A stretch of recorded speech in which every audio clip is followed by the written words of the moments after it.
നമസ്കാരം. ഈ മണിക്കൂറിലെ സമഗ്ര വാർത്തകളുമായി 24 റൗണ്ട് അപ്പ് തുടങ്ങുകയാണ്. എല്ലാ പ്രേക്ഷകർക്കും സ്വാഗതം. ആദ്യം പ്രധാനപ്പെട്ട ഒരു വാർത്തയിലേക്ക് പോകുന്നു. പത്തനംതിട്ട പാട്ടാഴിമുക്കിൽ 2 പേരുടെ മരണത്തിനിടയാക്കിയ വാഹനാപകടം മനഃപൂർവ്വമെന്ന സൂചന.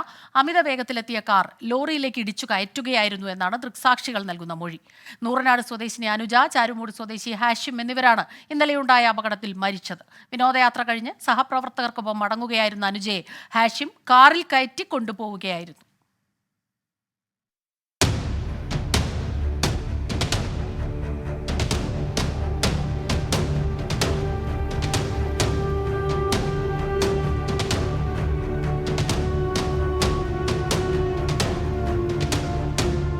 ഇന്നലെ രാത്രി 10:30 അപകടം. തുമ്പമൺ നോർത്ത് ഗവൺമെന്റ് ഹൈസ്കൂളിലെ അധ്യാപികയാണ് അനുജ.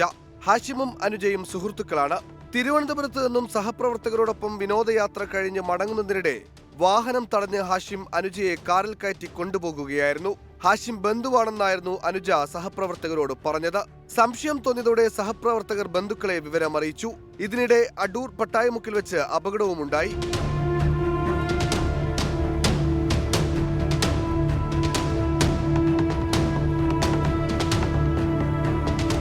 वहाँ पे रोड साइड कार आई थी। फादर बता रहा जैसे मेरा रोड साइड कार आके और गाड़ी में टकराई है जी।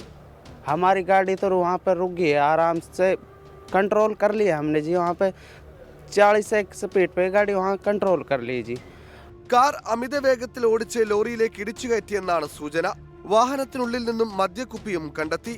കാറിൽ മൽപ്പിടുത്തം നടന്നതായി സംശയിക്കുന്നുവെന്ന് ദൃക്സാക്ഷി ഏനാദിമംഗലം പഞ്ചായത്ത് അംഗം ശങ്കർ മരൂർ.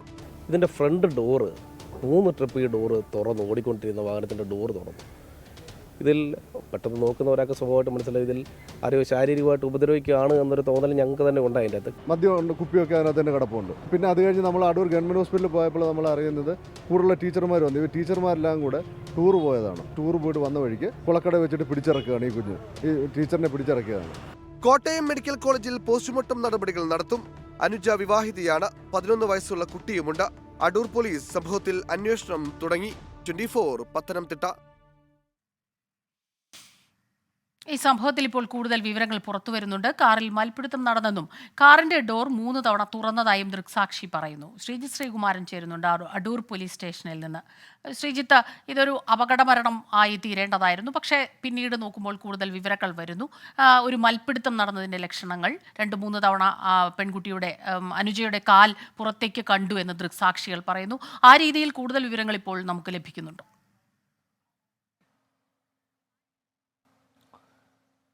തീർച്ചയായും. അതായത് സ്മിത, ഇതിൽ ഏറ്റവും എടുത്തു പറയേണ്ടത് ഏറ്റവും ഒടുവിൽ പുറത്തു വന്ന, അതായത് ഇന്ന് രാവിലെയാണ് ശങ്കർ മാരൂർ ഏനാദിമംഗലം പഞ്ചായത്തിലെ പ്രമുഖനായ DYFI നേതാവാണ്, അവിടുത്തെ ഹെൽത്ത് സ്റ്റാൻഡിംഗ് കമ്മിറ്റി ചെയർമാനാണ്. ഈ ശങ്കർ മാരൂർ ഇവിടെ വന്ന് അടൂർ പോലീസ് സ്റ്റേഷനിൽ വന്ന ഒരു മൊഴി നൽകുകയാണ്. അപ്പോൾ തന്നെ പോലീസുകാർക്ക് കൃത്യമായ രീതിയിൽ ഇത് ഉറപ്പിക്കുന്നു. ഈ ഹാഷിം എന്ന വ്യക്തി കൃത്യമായ രീതിയിൽ മനഃപൂർവ്വം താൻ മരിക്കുകയാണെങ്കിൽ ഒപ്പം മരിക്കട്ടെ അനുജയും എന്ന് കരുതി ഈ വാഹനം ആ ട്രെയിലറിൽ കൊണ്ടുപോയി ഇടിപ്പിച്ചതാണ് എന്ന് പോലീസിന് ബോധ്യപ്പെടുന്നപ്പോഴാണ് കുളക്കടയിൽ വെച്ച് വാഹനം തടഞ്ഞ്, ഏതാണ്ട് ചേസ് ചെയ്താണ് ആ വാഹനം ട്രാവലർ തടയുന്നത്. വിനോദയാത്രയ്ക്ക് പോയതായിരുന്നു. എന്നാലും ആ വാഹനം തടഞ്ഞ് അതിനകത്തേക്ക് കയറിയാണ് അനുജയെ വിളിക്കുന്നത്. അനുജ അപ്പോൾ ആ ഒരു ഘട്ടത്തിൽ ആ സഹ അധ്യാപകരോടൊക്കെ തന്നെ പറഞ്ഞിരുന്നത് ഇതെൻ്റെ ബന്ധുവാണ്, പേര് വിഷ്ണു, ചെറിയച്ഛൻ്റെ മകനാണ് എന്നാണ് പറഞ്ഞത്. അതിനുശേഷം ഈ വാഹനം എടുത്തു കൊണ്ടുപോകുന്നത് കണ്ടപ്പോൾ തന്നെ എന്തോ ഒരു സംശയം ആ വാഹനത്തിലെ ഡ്രൈവർക്കും, ട്രാവലറിലെ ഡ്രൈവർക്കും അതുപോലെ തന്നെ സഹ അധ്യാപകർക്കും തോന്നുകയായിരുന്നു. അങ്ങനെയാണ് അനുജയെ വീണ്ടും വിളിക്കുന്നത്. അപ്പോൾ പരിഭ്രമത്തോടുകൂടി കരച്ചിലോടുകൂടിയുള്ള സംസാരമായിരുന്നു അനുജയുടെ ഭാഗത്തു നിന്ന് ഉണ്ടായിരുന്നതെന്നാണ് സഹ അധ്യാപകർ നൽകിയിരിക്കുന്ന മൊഴി. ഉടൻ തന്നെ അനുജയുടെ വീട്ടിൽ ഭർത്താവിനെയും അതുപോലെ തന്നെ സഹോദരനെയും ബന്ധപ്പെട്ടു.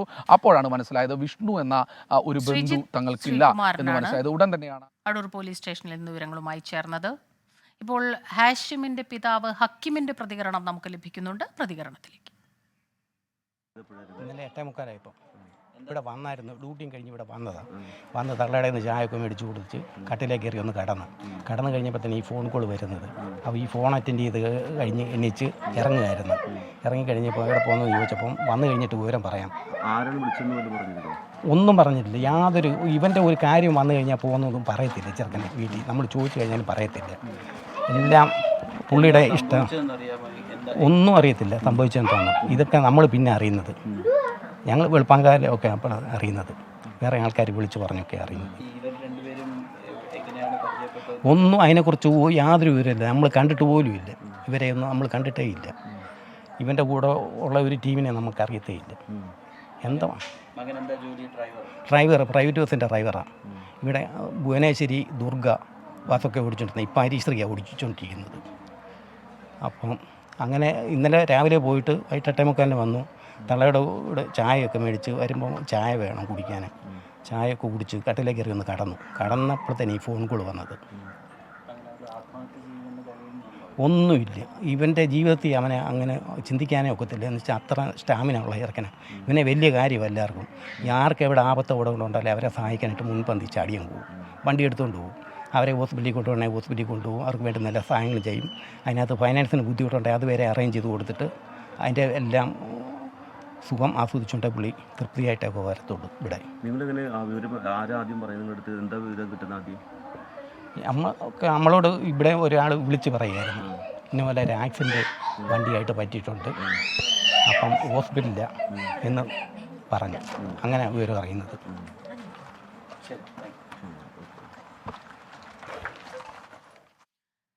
ഹാഷിമിന്റെ പിതാവ് ഹക്കിം മാധ്യമങ്ങളെ കാണുകയായിരുന്നു. ഹാഷിം സാധാരണ പതിവ് പോലെ വീട്ടിൽ വന്നു. അമ്മയുടെ കയ്യിൽ നിന്ന് ചായ വാങ്ങി കുടിച്ച് കിടന്നു.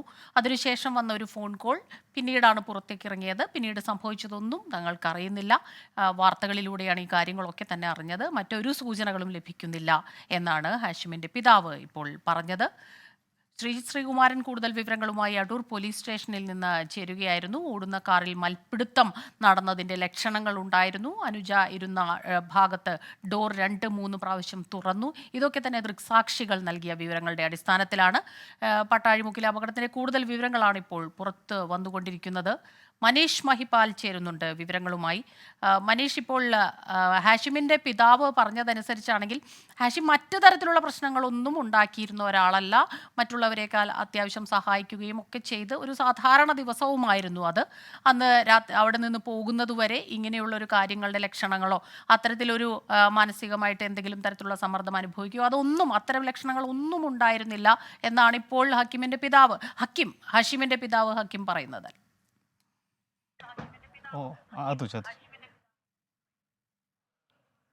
സ്മിത, നിലവിൽ ഹാഷിമിൻ്റെ വാപ്പ ഹക്കിമിൻ്റെ പ്രതികരണം വന്നിട്ടുണ്ട്. മകന് നല്ല മനക്കരുത്തുള്ള ആളാണ്.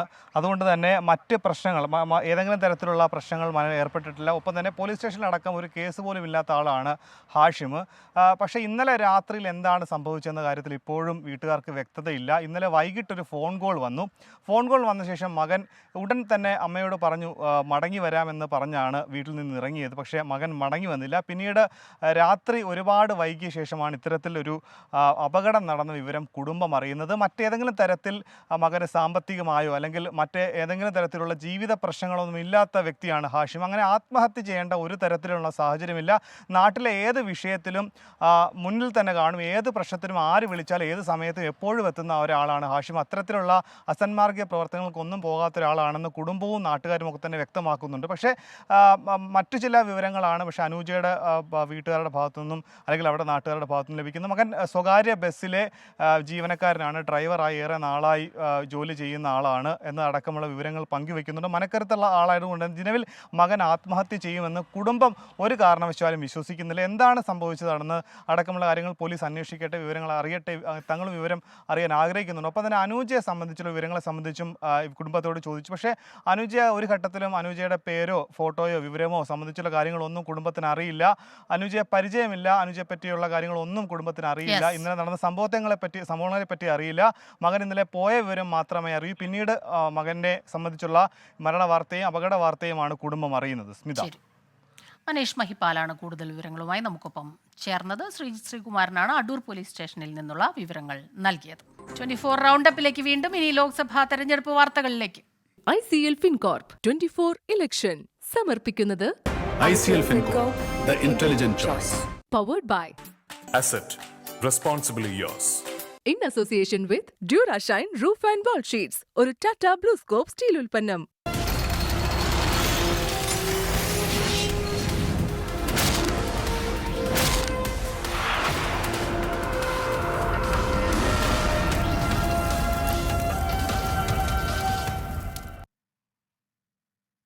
ആദായ നികുതി വകുപ്പിന്റെ നടപടിക്കെതിരെ സുപ്രീം കോടതിയെ സമീപിക്കുമെന്ന് കോൺഗ്രസ്. കോടതി അവധി കഴിഞ്ഞാൽ ഉടൻ ഹർജി നൽകാനാണ് തീരുമാനം. കോൺഗ്രസിനെ സാമ്പത്തികമായി തകർക്കാനുള്ള നീക്കത്തെ ഭയക്കുന്നില്ലെന്ന് കോൺഗ്രസ് നേതാവ് ജയറാം രമേശ് പറഞ്ഞു. ഇലക്ട്രൽ ബോണ്ടിൽ അഴിമതി നടത്തിയവർ നികുതി ഭീകരത നടത്തുന്നുവെന്ന് അജയ് മാക്കൻ കുറ്റപ്പെടുത്തി.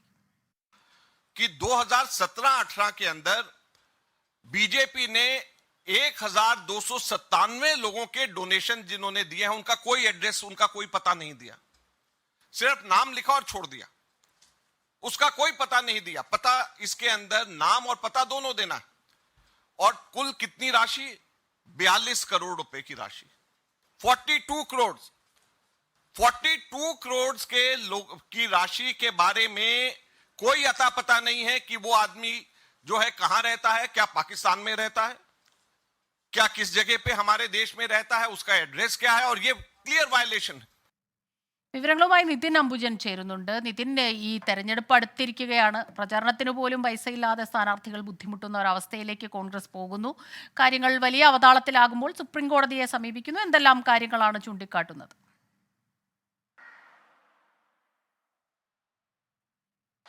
സ്മിത, 4 ബാങ്കുകളിലെ 11 അക്കൗണ്ടുകളിലായിട്ട് ഏതാണ്ട് 280 കോടി രൂപ മാത്രമാണ് കോൺഗ്രസിന് ഇനിയിപ്പോൾ കൈവശമുള്ളതെന്നാണ് ഇന്നത്തെ വാർത്താ സമ്മേളനത്തിൽ കോൺഗ്രസ് നേതാക്കൾ വ്യക്തമാക്കിയത്. ഇന്ന് ആദായ നികുതി വകുപ്പ് വീണ്ടും നോട്ടീസ് നൽകിയൊരു പശ്ചാത്തലത്തിലാണ് ഇന്ന് വാർത്താ സമ്മേളനം നടത്തി ആദായ വകുപ്പിനും അതോടൊപ്പം തന്നെ BJPക്കുമെതിരെ രംഗത്ത് വന്നിരിക്കുന്നത്. ഇതിൽ ഏറ്റവും പ്രധാനപ്പെട്ട കാര്യം BJPയുടെ കണക്കുകളിലെ പൊരുത്തക്കേടും ഇന്നത്തെ വാർത്താ സമ്മേളനത്തിൽ കോൺഗ്രസ് നേതാക്കൾ അത് തുറന്നുകാട്ടി. കോൺഗ്രസിന്റെ മനോവീര്യം തകർക്കുന്ന നടപടിയെതിരെ ശക്തമായി തന്നെ നിലകൊണ്ട് അതിനെ നിയമപരമായി നേരിടാനുള്ള ശ്രമങ്ങൾ എന്തായാലും കോൺഗ്രസിന്റെ ഭാഗത്തുനിന്നും ഉണ്ടാകും. അതിനായി കോടതി അവധി കഴിഞ്ഞാൽ സുപ്രീം കോടതിയെ സമീപിക്കാനാണ് തീരുമാനം. അതോടൊപ്പം തന്നെ ഇന്ന് ചില കണക്കുകൾ ഇന്ന് കോൺഗ്രസ് നിരത്തിയത് കഴിഞ്ഞ 7 വർഷമായി BJPക്ക് കിട്ടിയ സംഭാവനയുടെ കണക്കിൽ പ്രശ്നമുണ്ട്, നിയമലംഘനം വ്യക്തമാണെന്നാണ് ഇപ്പോൾ കോൺഗ്രസ് വ്യക്തമാക്കുന്നത്. 2017 കിട്ടിയ 42 കോടിയുടെ സംഭാവനയുടെ വിവരങ്ങൾ BJP അത് ലഭ്യമാക്കിയിട്ടില്ല. തെരഞ്ഞെടുപ്പ് കമ്മീഷന്റെ വെബ്സൈറ്റിൽ BJP കിട്ടിയ സംഭാവനയുടെ പൂർണ്ണ വിവരങ്ങൾ ഇല്ല. അതോടൊപ്പം തന്നെ സംഭാവന നൽകിയ 92 പേരുടെ വിവരങ്ങളുമില്ല. എത്ര സംഭാവന കിട്ടിയെന്നതും വ്യക്തമല്ല. ഈ ഒരു നിയമലംഘനം എന്തുകൊണ്ട് ആദായ നികുതി വകുപ്പ് അത് കൃത്യമായി തന്നെ നടപടിയെടുക്കുന്നില്ല? അതുകൊണ്ട് തന്നെ ആദായ നികുതി വകുപ്പിന്റെ ഈ ഇരട്ടത്താപ്പ് തുറന്നു കാട്ടുന്ന ഒരു രീതിയിൽ പ്രചരണം മുന്നോട്ട് കൊണ്ടുപോകുമെന്നാണ് ഇപ്പോൾ കോൺഗ്രസ് വ്യക്തമാക്കിയിരിക്കുന്നത്. അതോടൊപ്പം തന്നെ BJPയുടെ ഈ ആദായ നികുതി വകുപ്പ് ഭാഗത്തു നിന്ന് നടപടി ഉണ്ടായില്ലെങ്കിൽ BJPക്കെതിരെ അല്ലെങ്കിൽ BJPയുടെ ഈ ഒരു സംഭാവനയുടെ പൊരുത്തക്കേട് ചൂണ്ടിക്കാട്ടി കോടതി സമീപിക്കാനാണ് ഇപ്പോൾ കോൺഗ്രസ് തീരുമാനിക്കുന്നത്. കോൺഗ്രസിനെ നടപടിയെടുത്ത അതേ മാതൃകയിൽ BJPക്കെതിരെ ആദായ നികുതി വകുപ്പ് നടപടിയെടുത്താൽ 4600 കോടി രൂപ പിഴ BJPക്ക് ചുമത്തേണ്ടി വരുമെന്നാണ് ഇപ്പോൾ കോൺഗ്രസ് വ്യക്തമാക്കിയിരിക്കുന്നത്. അതുകൊണ്ട് തന്നെ നിയമപരമായും രാഷ്ട്രീയപരമായും ഈ ആദായ നികുതി വകുപ്പിന്റെ നടപടിയെ നേരിടാനാണ് ഇപ്പോൾ കോൺഗ്രസിന്റെ തീരുമാനം. എന്തായാലും ഇന്ന് കോൺഗ്രസിന് ചില മറ്റ് കണക്കുകൾ പുറത്തുവിട്ടത് 2019-20 കാലയളവിൽ 490 കോടി രൂപ കുടിശ്ശിക ഉണ്ടെന്നാണ് ഇപ്പോൾ നോട്ടീസിൽ IT അവകാശപ്പെടുന്നത്. അങ്ങനെ 1823 കോടി രൂപയാണ് നികുതി കുടിശ്ശിക അടക്കാൻ കോൺഗ്രസ് നോട്ടീസ് നൽകിയിരിക്കുന്നത്. ഇതിൽ ശ്രദ്ധേയമായ ഒരു കാര്യം 93-94 കാലയളവിൽ 54 കോടി രൂപ, അതായത് സീതാറാം കേസിലൂടെ കാലത്ത് 54 കോടി രൂപയെല്ലാം തന്നെ ഉൾക്കൊള്ളിച്ചൊരു നോട്ടീസാണ് ഇപ്പോൾ ആദായ നികുതി വകുപ്പ് കോൺഗ്രസിന് നൽകിയിരിക്കുന്നത്. നിതിൻ അംബുജനാണ് വിവരങ്ങളുമായി ചേർന്നത്. ആദായ നികുതി വകുപ്പിന്റെ നടപടിക്കെതിരെ സുപ്രീം കോടതിയെ സമീപിക്കാൻ ഒരുങ്ങുകയാണ് കോൺഗ്രസ്. കോൺഗ്രസിന് പിന്നാലെ CPIക്കും ആദായ നികുതി വകുപ്പിന്റെ നോട്ടീസ്. പഴയ പാൻ കാർഡ് ഉപയോഗിച്ചതിന് 11 കോടി രൂപ അടയ്ക്കണം എന്നാണ് ആവശ്യം. ബൽറാം നെടുങ്ങാടി ചേരുന്നുണ്ട് ഡൽഹിയിൽ നിന്ന് വിവരങ്ങളുമായി. ബൽറാം, എന്താണ് ഇതിന്റെ ഒരു വിശദമായ വാർത്തകൾ എന്തൊക്കെയാണ്? ഈ പാൻ കാർഡ് പഴയത് ഉപയോഗിച്ചു, അതെവിടെ എങ്ങനെ ഉപയോഗിച്ചു എന്നുള്ള വിവരങ്ങളുണ്ടോ? എന്താണ് കൂടുതൽ വിശദാംശങ്ങൾ?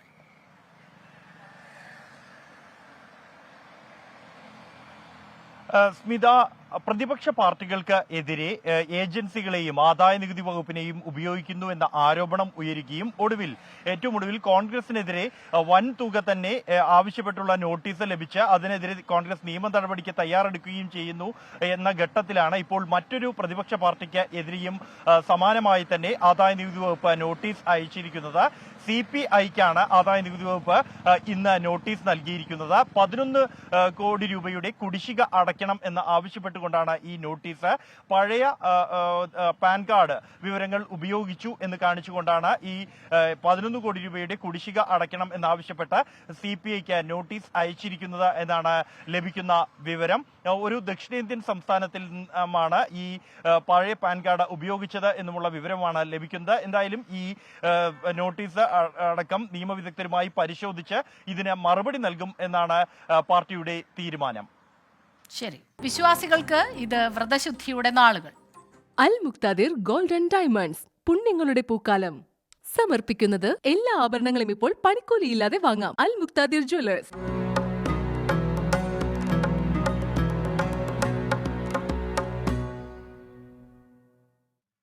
ഇനി ഇന്നത്തെ നോമ്പുതുറ സമയം. അൽ മുക്താദിർ ഗോൾഡൻ ഡയമണ്ട്സ് നോമ്പുതുറ സമയം സമർപ്പിക്കുന്നത് എല്ലാ ആഭരണങ്ങളും ഇപ്പോൾ പണിക്കൂലിയില്ലാതെ വാങ്ങാം. അൽ മുക്താദിർ ജ്വല്ലേഴ്സ്.